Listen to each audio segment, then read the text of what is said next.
Meus queridos, eu peço desculpas por ter que interromper o vídeo, né? E regravar em duas partes. Eu estou me restabelecendo de uma pneumonia e para quem tem tumor nos pulmões igual eu tenho, uma pneumonia não é brincadeira, né? Tem uma semana que eu tô tentando gravar esse vídeo, mas a tosse e a falta de ar não me deixavam. Então vejam bem, nós vamos recomeçar pela crucificação. Naquela época, o poste principal da cruz já ficava fincado no chão. Então lá já estava o poste de Jesus no Monte Gólgota, juntamente com dois outros, porque naquela manhã seriam crucificados três, né? Jesus e mais os dois irmãos ladrões. E então, meus queridos, aquela trava, né, comprida, que prega na cruz, eles colocaram ela sobre os ombros de Jesus e amarraram. Ela pesava por volta de 50 quilos. E Jesus caminhou com ela por volta de 650 passos até chegar ao Monte Gólgota. Ali ele caiu por 3 vezes, né?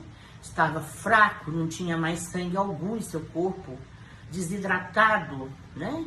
Aí um dos soldados chamou um homem da multidão que tinha ido para a Semana da Páscoa e acabou ficando ali vendo aquele cortejo todo.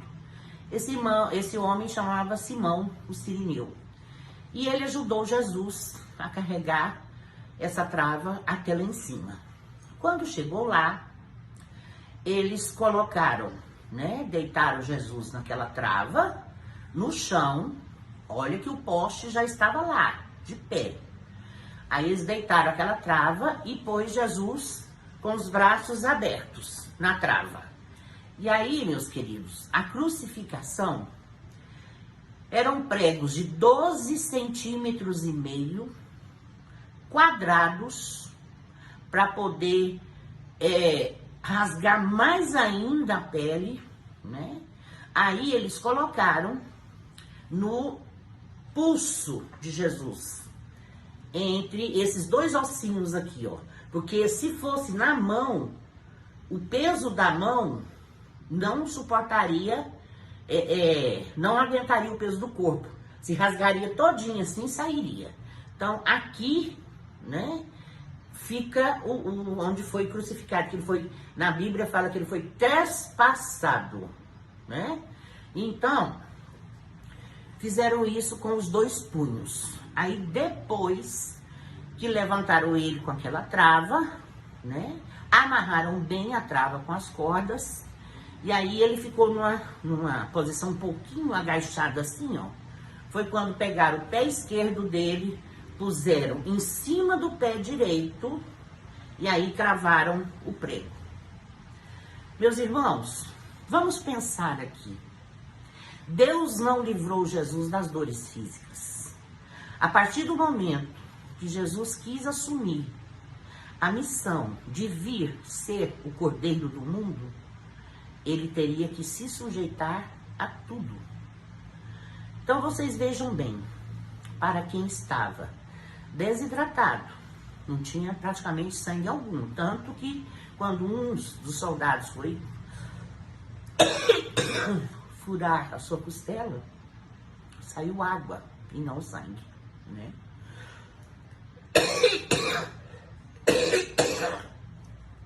Então aquela posição para ele era terrível, porque faltava oxigênio no seu corpo. Então, à medida que ele tinha, as dores ficavam concentradas nos braços, os músculos aqui do bíceps se enrijeceram a ponto das mãos dele fecharem. Então, as dores que ele sentia era no tórax, nos braços e na cabeça. Para ele respirar um pouquinho melhor, ele tinha que levantar o corpo. Quando ele levantava o corpo, os espinhos machucavam com toda a força, aí ele voltava de novo, né? Isso, meus queridos, Era 9 horas da manhã, quando Jesus foi pregado à cruz. E esse sofrimento todinho. Agora vocês vejam só. Às 9 horas da manhã, o sacerdote do templo pegou um cordeiro limpo, sem defeito nenhum, levou até o altar do sacrifício, amarrou ele e deixou ele lá quietinho. Porque somente depois das 15 horas é que ele seria morto.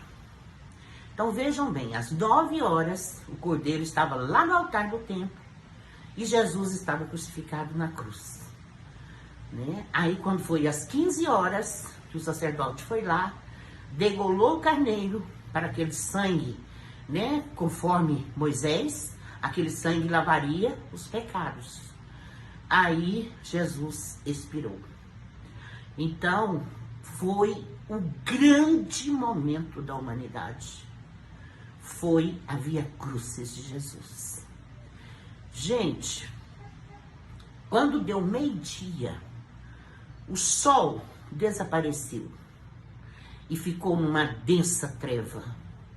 E ele já nas horas finais já, né, do seu suplício.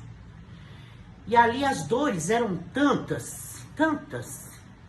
que ele olhou para o céu e viu Deus de costa para ele.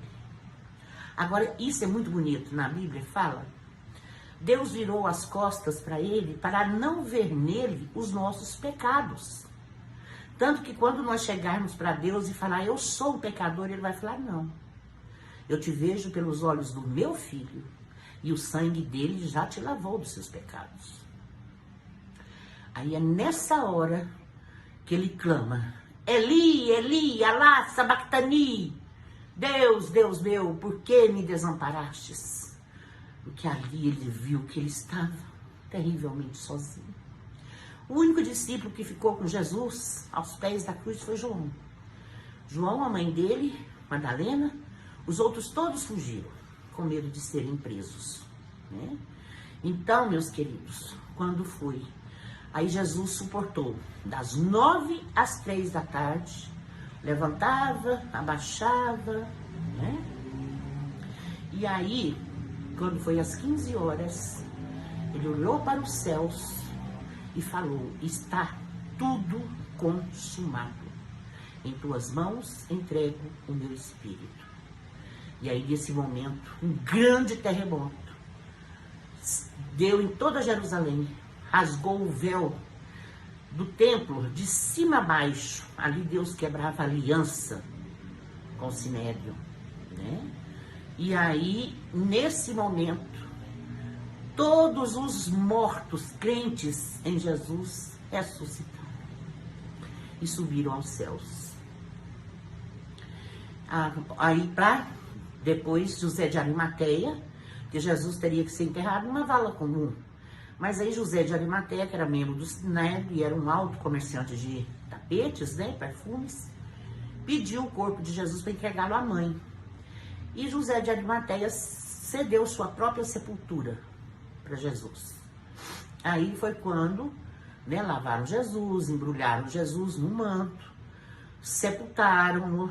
A pedra que fechava a porta da sepultura pesava 2.000 toneladas. Deixaram lá 2 guardas romanos, né, colocaram selo romano para que aquela porta não fosse violada, porque eles tinham medo, né? O Sinédrio tinha medo dos judeus ainda roubar o corpo de Jesus e falar que ele tinha ressuscitado, depois da ressurreição que Jesus fez de Lázaro. E aí, Jesus simplesmente ressuscitou. Aí quando Madalena, que foi a primeira que encontrou ele já no jardim, quando ela avisou os discípulos que eles foram lá, o sepulcro estava vazio, somente um manto. Agora, o sofrimento dele, as chicotadas que ele levou do corpo, foram tão profundas, feriram tão fortemente a carne, todo o seu corpo ficou desenhado naquele manto, que é o que nós chamamos de o santo sudário. Não é? Só que depois Os discípulos não acreditaram em Madalena, mas aí Jesus apareceu para todos e ainda ficou com eles por 40 dias antes de subir aos céus. Então, gente, eu espero que vocês tenham gostado desse vídeo e vamos dar valor ao grande sacrifício que Jesus fez por nós, né? A primeira vez que ele veio ao mundo, ele veio como um cordeiro para o sacrifício. Agora, na sua segunda vinda, ele virá como leão de Judá. Muito obrigada.